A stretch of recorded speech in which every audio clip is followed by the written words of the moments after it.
कुलुस्सियों की पत्री उसका 3रा अध्याय और उसके 5वें वचन से हम आगे की ओर बढ़ेंगे। 5वां वचन आप अपनी बाइबल में देखिए, मैं यहां पे पढ़ता हूं और यहां पर लिखा हुआ है, इसलिए अपने उन अंगों को मार डालो जो पृथ्वी पर है। आपने सुना मैंने क्या बोला? बाइबल बताती है इसलिए अपने उन अंगों को मार डालो जो पृथ्वी पर हैं। कौन से अंग हैं? अर्थात व्यभिचार, अशुद्धता, दुष्कामना, बुरी लालसा और लोभ जो मूर्ति पूजा के बराबर है। मेरे भाई बहनों, ये सारी चीजें हमारे जीवन में होती है। लालच बहुत तेजी से हर एक के जीवन में होती है। आपको पता है लालच ये बहुत तेजी से काम करती है लोगों के जीवन में। और दूसरी चीज पता है क्या है? झूठ। हम पल भर नहीं लगता है हमारे जुबान से झूठ बोलते हुए।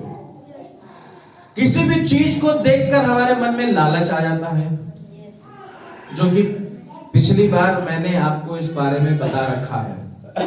और आपको नहीं पता तो YouTube पर जाकर हमारा चैनल है, आप उस पर सुन सकते हैं। लेकिन मैं आपसे इस बात को बोलना चाहूंगा कि जब हम अपना जीवन इस पृथ्वी पे बिताते हैं तो ये सारी बातें हमारे जीवन में पाई जाती हैं। क्या? व्यभिचार, अशुद्धता, दुष्कामना, बुरी लालसा और लोभ। लालच, दुष्कामना, दुष्विचार, बुरे विचार, ये सारी बातें हमारे जीवन में पाई जाती हैं। और ये कहां पाई जाती हैं? हमारे शरीर में। कहां पाई जाती हैं? हमारे इस शरीर में। क्योंकि पहले हम इन्हीं कामों के द्वारा क्या करते थे? शैतान की सेवा करते थे। अगर हमारे जीवन में निरंतर पाप बना रहता है तो हम फिर परमेश्वर की भक्ति नहीं कर रहे होते हैं, हम शैतान की भक्ति कर रहे होते हैं। अगर आप किसी पाप में बने हुए हैं तो आप फिर कोई भक्त नहीं है। अगर आप किसी नशे में बने हुए हैं तो आप फिर कोई भक्त नहीं है। आप लगातार लालच में बने हुए हैं तो आप फिर कोई भक्त नहीं है। लगातार आप छोटी सी छोटी बातों के लिए झूठ बोलते चले जाते हैं, फिर आप कोई भक्त नहीं है, चाहे आप किसी की भी आराधना कर रहे हो। भक्ति का ये स्वभाव, ये जीवन नहीं होता है। ये तो शैतान चीजों को हमारे जीवनों में लेकर आता है और ऐसा हम कर रहे हैं तो मेरे भाई बहनों, मैं आपको बताना चाहता हूं, हम फिर परमेश्वर की भक्ति नहीं कर रहे होते हैं। हम सीधी तौर पर शैतान की भक्ति कर रहे होते हैं। शैतान क्या लाता है? लड़ाई झगड़ों को लाता है आपके जीवन में। शैतान क्या लाता है? नशे को लाता है आपके जीवन में। शैतान क्या लाता है? झूठ को लाता है आपके जीवन में। शैतान क्या लाता है? बुरे विचार को लाता है आपके जीवन में। शैतान क्या लाता है? व्यभिचार को लाता है आपके जीवन में। वो अवसर देता है और हाथ उसे ग्रहण कर लेते हैं। आपको पता है ये बात? अगर कोई भाई किसी बहन को देख रहा है और उसकी नजरें उसको देख रही हैं तो उसकी आंखों पे उसका कंट्रोल उसी के पास में है। अगर कोई बहन किसी अदर पुरुष को देख रही है तो उसकी भी आंखों का कंट्रोल, नियंत्रण उसी के पास में है। अगर किसी के विरुद्ध में हमारे मन में बुरे विचार आते हैं तो उसको आप रोक सकते हैं। किसी ने इस प्रकार से कहा कि आप चिड़िया को उड़ने से सर पे नहीं रोक सकते। समझ रहे आप? चिड़िया सर पे उड़ेगी, आप उसे नहीं रोक सकते, पर आप उसे घोंसला बनाने में तो रोक सकते हैं। अगर चिड़िया आपके सर के ऊपर घोंसला बनाएगी तो आप बनाने देंगे उसे? हाँ या नहीं? नहीं। तो इसीलिए शैतान केवल अवसर को लेकर आता है, वो आपसे नहीं कहता कि इसे करो। आपको पता है शैतान आपको लालच दिखाएगा, अच्छी चीजों को दिखाएगा, पर मन में आपके नहीं डालेगा। वो मन में तो हमारे आ जाता है, हमें रोकना है, हमें इस चीज का लालच करना है या नहीं करना है। मैं आपको एक बात बताना चाहता हूं, पिछले दिनों में मैं भी इस बात को समझ नहीं पाता, लेकिन परमेश्वर का धन्यवाद करता हूं कि परमेश्वर के वचन ने मेरी एक बहुत ज्यादा एक आदत थी, वो छुड़ाई है। और मैंने उस बात का निर्णय लिया कि हम इसे नहीं करेंगे। होता क्या है, कभी कभी कुछ चीजें हमें बड़े सस्ते में मिलने लगती है, समझ रहे हैं आप? क्या आ जाता है? लालच आ जाता है, लालच आ जाता है। मान लीजिए आप मार्केट में गए हो और एक शर्ट, जो आपको पता है एक बूशर्ट जो होती है, शर्ट जो होती है, उसकी कीमत नॉर्मली 500 से 600 रुपए होती है, और वही जो शर्ट है आपको 200 रुपए में मिलेगी, तो आप पता है क्या करोगे? अरे 5 खरीद लेते हैं। सही है? कोई भी चीज अगर आपको सस्ते में मिल रही होती है, आप ज्यादा खरीदते हो कि नहीं खरीदते हो? देखिए, कोई भी जरूरतमंद चीजों को ज्यादा में लेना लालच नहीं है, पर उसे बार बार ऐसा करना वो एक लालच है। आपको अगर जितनी चीज की जरूरत है और आप उतना ही लेना चाहते हो, उसमें कोई लालच नहीं है। पर अगर आप कोई चीज को लेते हो, मान लीजिए सब्जी जो है सब सस्ती हो गई, आप लोग 2 लोग खाने वाले हैं और आपने 2 हफ्ते की सब्जी ली, वो भी साग लिया या मान लीजिए हरी सब्जी ली, 2 हफ्ते में क्या सब्जी चल पाएगी इतनी ज्यादा? 2 लोग खाने वाले हैं, खराब हो जाएगी, फेंकी जाएगी, किसी काम की नहीं आएगी। मैं एक उदाहरण दे रहा हूं आप लोगों को, और कुछ नहीं। कई बार ऐसी चीजें हम लोग मार्केट से परचेस करते हैं, खरीदते हैं, जो हमारे काम की भी नहीं होती है, पर लालच इतना होता है कि हम उसे खरीद लेते हैं। आजकल कंपनियां बहुत सारे चीज क्या करते हैं, अपने सामान को बेचने के लिए ऑफर लगाते हैं। ऑफर 50%, 70%, 80%, 60%, 30%, 20%। अरे ये तो ऑफर में मिल रही है, अच्छी बात है, ऑफर में मिल रही है, कोई बुराई नहीं ऑफर में खरीदना सामान, बहुत अच्छी बात है, परमेश्वर का धन्यवाद हो। पर अगर उसी बात को आप जो आपकी जरूरत नहीं है उससे अधिक लेते हैं, वो लालच को पैदा करता है। समझ रहे मेरी बात को? वो लालच को पैदा करता है। मेरे भाई बहनों, मैं आपको बताऊं, लालच एक बहुत बुरी बला है। लालच एक बहुत बुरी बला है। 4 जगह आप काम करने जाते हैं, कोई भी आपको 2 पैसों का लालच दे देता है, आप उसकी तरफ हो लेते हैं, भले वो व्यक्ति ईमानदार ना हो और गलत काम कर रहा हो, आप उसका साथ देते हैं। किस लिए? 4 पैसे ज्यादा मिल रहे हैं, इसलिए आप उसके साथ में हो जाते हैं। लालच, अगर ऐसी भावना, ऐसा हमारा चरित्र है, तो मैं आपको ये बता दूं, आप फिर किसी के भक्त नहीं है। झूठी है हमारी भक्ति, दिखावटी है हमारी भक्ति। किस लिए? केवल हम अपने घर वालों को दिखा रहे हैं, अपने पड़ोसियों को दिखा रहे हैं, अपने रिश्तेदारों को कि हम बड़े भक्त हैं। सही रीति में आप भक्त नहीं हैं। आप भक्त नहीं हैं, सिर्फ आप दिखावा कर रहे हैं, और ऐसी भक्ति से आपका कोई भी लाभ नहीं होने वाला। इसलिए मैं आपसे कहता हूं, अगर आपको भक्ति करनी है, अपने शरीरों को नियंत्रण में लाना होगा। सोचना होगा कितनी बार दिन भर में आप झूठ बोलते हैं छोटी छोटी बातों के लिए, जिसका कोई भी मतलब नहीं बनता। सोचना होगा कि कितना आप लालच करते हैं गलत कामों को करने के लिए, जिसका कोई भी परिणाम अच्छा नहीं होता। सोचना होगा कि आप अगर शादीशुदा हैं, अगर आपका रिश्ता किसी अलग पुरुष अलग स्त्री से है, आप क्या कर रहे हैं, सोचना होगा। जब आप रोड पर जाते हैं, आपकी नजरें कहां पर रहती हैं अधिकतर, आपको सोचना होगा। किसी के साथ धोखाधड़ी 420 करना आपको शोभा नहीं देता है। किसी के साथ लड़ाई झगड़ा करना आपको शोभा नहीं देता है। किसी की बुराई करना आपको शोभा नहीं देता है। इसलिए थोड़ा अपने आप को ध्यान दें कि आप क्या कर रहे हैं इस जीवन में। आप इसलिए नहीं बनाए गए कि आप पाप में जीवन बिताएं। अगर आपका जीवन पाप में बीत रहा है, तो फिर आप परमेश्वर की भक्ति नहीं, उस शैतान की भक्ति करते हैं। तब आप परेशान रहते हैं। हमारे घर में शांति नहीं है, कोई ना कोई परिवार में नशा कर रहा है, कोई ना कोई परिवार में बीमार है, कोई ना कोई परिवार में ये समस्या है, कोई ना कोई परिवार में वो समस्या है। क्यों है समस्या? क्योंकि भक्ति सही नहीं है। मैं ये नहीं कहता कि भक्त लोगों के जीवन में समस्या नहीं आती, आती है, पर वो बनी नहीं रहती है।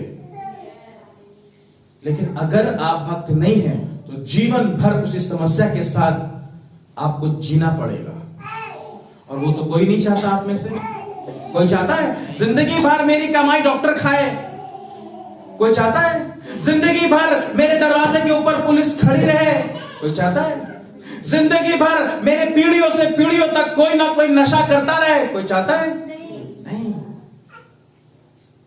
मेरे प्रियो, मैं आपको बताना चाहूंगा, हमारी चाहत बहुत बड़ी है, पर हमारी भक्ति का जीवन बहुत थोड़ा है, कम है।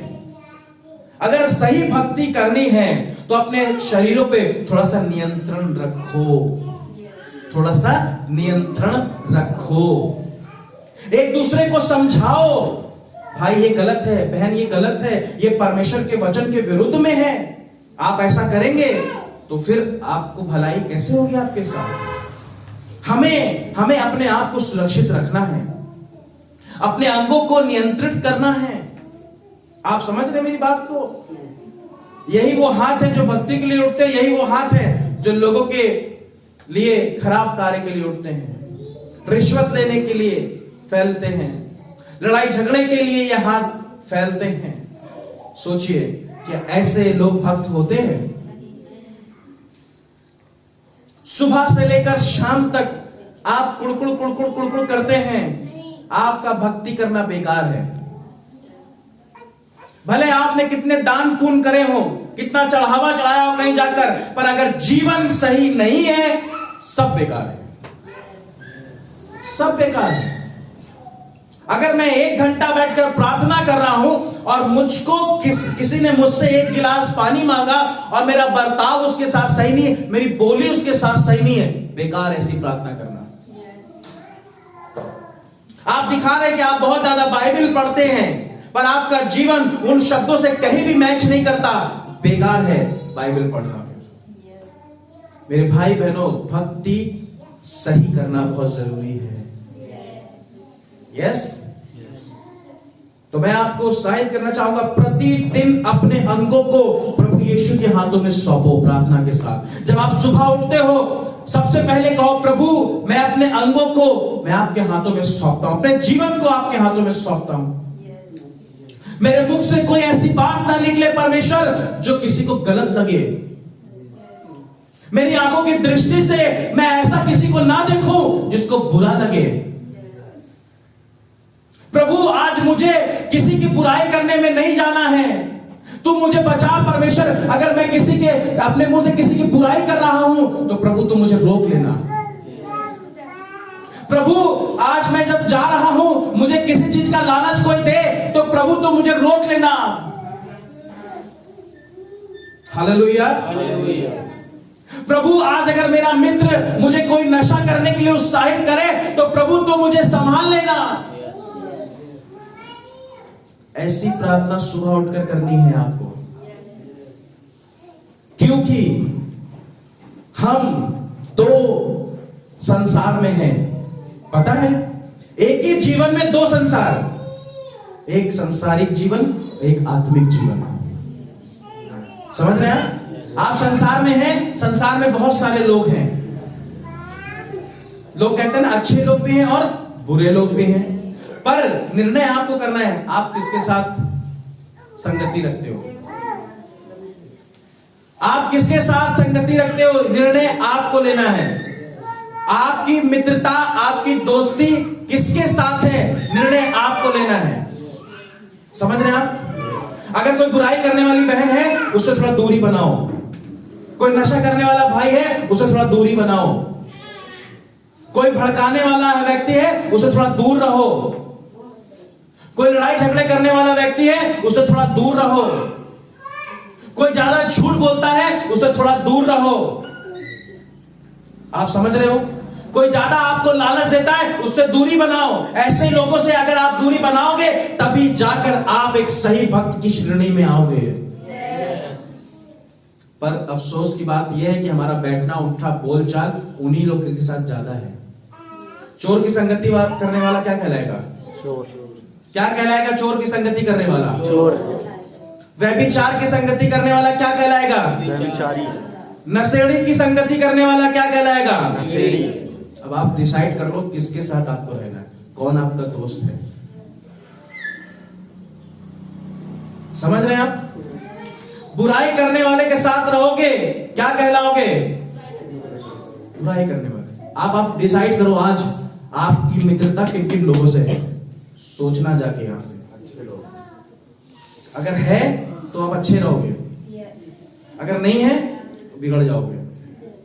लेकिन आज निर्णय लो, अगर ऐसे लोग हैं आपके चारों ओर, उनसे थोड़ा दूरी बनाओ। आप समझ रहे मेरी बात को? भक्त बनना है, भक्त बनना है नहीं बनना है? भक्ति करनी है कि नहीं करनी है? सही भक्ति करनी है कि नहीं करनी है? ऐसे लोगों से दूरी बना लो। जब आप ऐसे लोगों के साथ नहीं रहोगे आप सेफ रहोगे। संगति ही बहुत असर डालती है हमारे जीवन पे। आप समझ रहे हैं? संगति बहुत असर डालती है हमारे जीवन पे। जैसी संगत वैसी रंगत। तो इस बात को आप सब लोग ध्यान रखें। Hallelujah, hallelujah. संसार से अगर आप प्रेम रखेंगे तो परमेश्वर से दूर होंगे। मेरे साथ जल्दी से निकाले पहला यूहन्ना उसका 2 अध्याय, आखिरी की पुस्तकों में है। पहला यूहन्ना उसका 2 अध्याय और उसका 15 वचन। इस वचन को पढ़ के हम समाप्त कर देंगे। क्या लिखा है वहां पे? तुम ना तो संसार से और ना संसार में की वस्तुओं से प्रेम रखो। आपने सुना? सुना आपने? कितने लोगों ने सुना? हाथ उठाओ। अब फिर से मैं बोल रहा हूं, सुनना। यहां लिखा है तुम ना तो संसार से और ना संसार में की वस्तुओं से प्रेम रखो। प्रेम संसार की वस्तुओं से, संसार की चीजों से प्रेम नहीं रखना है। यदि कोई संसार से प्रेम रखता है तो उसमें पिता का प्रेम नहीं है। उसमें पिता का प्रेम, पिता कौन? परमेश्वर, जिसकी हम भक्ति करते हैं। आप समझ रहे मेरी बात को? संसार के तौर तरीकों पे चलने वाला व्यक्ति परमेश्वर के तौर तरीकों पे नहीं चल सकता। संसार की शिक्षाओं को ग्रहण करने वाला व्यक्ति परमेश्वर की शिक्षा को ग्रहण नहीं करता। संसार की संगति करने वाला व्यक्ति परमेश्वर की संगति नहीं करता। निर्णय लेना है आपको, आप क्या करोगे आगे जाकर। मुझे नहीं बताओ, अपने आप से पूछो आज के बाद आपको किन लोगों से संगति करनी है और किसके साथ रहना है। परमेश्वर के लोगों के साथ या संसार के लोगों के साथ आप निर्णय करना। ठीक है? आगे क्या लिखा हुआ है? क्योंकि जो कुछ संसार में है, देखिए 16 वचन में, क्योंकि जो कुछ संसार में है अर्थात शरीर की अभिलाषाएं, आंखों की अभिलाषाएं और जीविका का घमंड। शरीर में बहुत सारी अभिलाषाएं होती है, लालसाएं होती है। शरीर बहुत सारी गलत चीजों की मांग भी करता है। आंखों से बहुत सारी अभिलाषाएं होती हैं। अगर हमारे पास अच्छी नौकरी है, पैसा है, पदवी है, हमें इस बात का घमंड आ जाता है, वो गलत है। ठीक है? वो गलत है। परमेश्वर का वचन बताता है वो गलत है। वह पिता की ओर से नहीं। देखिए, घमंड, बैर भाव, ऊंच नीच, जाति, धर्म, ये परमेश्वर की ओर से नहीं है। आप समझ रहे मेरी बात को? ये चीजें परमेश्वर की ओर से नहीं है। मैं आपको बता दूं, अगर यहां बैठे हैं आप, यहां सभी लोग हैं, आते हैं प्रार्थना में, लेकिन प्रभु यीशु और ना हम किसी का जाति और धर्म नहीं देखते। हम सब के लिए बराबर हैं। यहां कोई ऊंच नीच नहीं, कोई पक्षपात नहीं। आप समझ रहे हैं? अगर आप इस भवन में आ रहे हैं, कोई बहन कोई भाई, तो याद रखो यहां कोई जातिवाद, कोई ऊंच नीच, कोई धर्म की बातें नहीं है।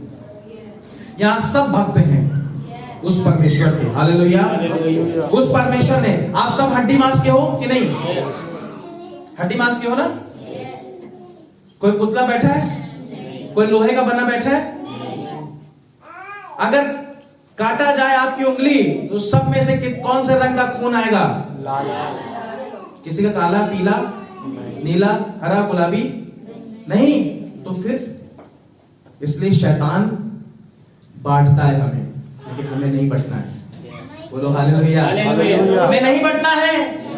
वो अलग की बात है कि हम किसी जाति, किसी धर्म, किसी समूह में पैदा हुए हैं, पर परमेश्वर ने सबको मनुष्य के रूप में बनाया है। हालेलुया। और आगे लिखा हुआ है, यहां पर लिखा हुआ है 17 वचन में, संसार और उसकी अभिलाषाएं दोनों मिटते जाते हैं, पर जो परमेश्वर की इच्छा पर चलता है वह सर्वदा बना रहेगा। सब लोग खड़े हो जाओ। हालेलुया।